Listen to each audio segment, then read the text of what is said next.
Here is a question. Read it carefully and think about the answer. Let us solve it step by step. Let us first understand the key concept here. The isoelectric point, pi, of an amino acid is defined as the pH at which the amino acid exists predominantly as the zwitterion, dipolar ion, form, carrying no net electrical charge.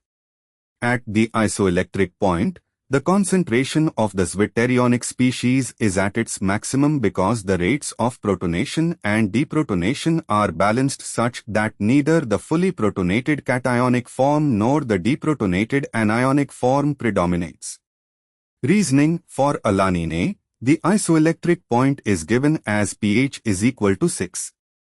At this pH, the amino group NH3+ is protonated and the carboxyl group ChO is deprotonated, resulting in the zwitterion form plus H3NCH, CH3, ChO.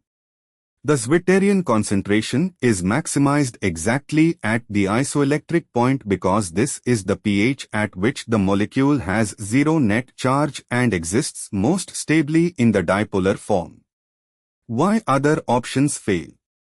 A. pH 6. At pH above the isoelectric point, the solution is more basic, causing the NH3+ group to lose a proton, shifting the equilibrium toward the anionic form, NH2, ChO, thus reducing zwitterion concentration.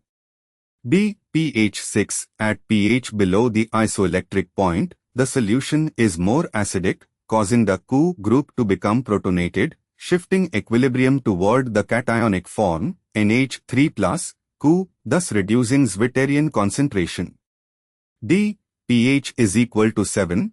pH is equal to 7 is above the isoelectric point, pi is equal to 6, so the anionic form predominates over the zwitterion at this pH. Therefore, the correct answer is C.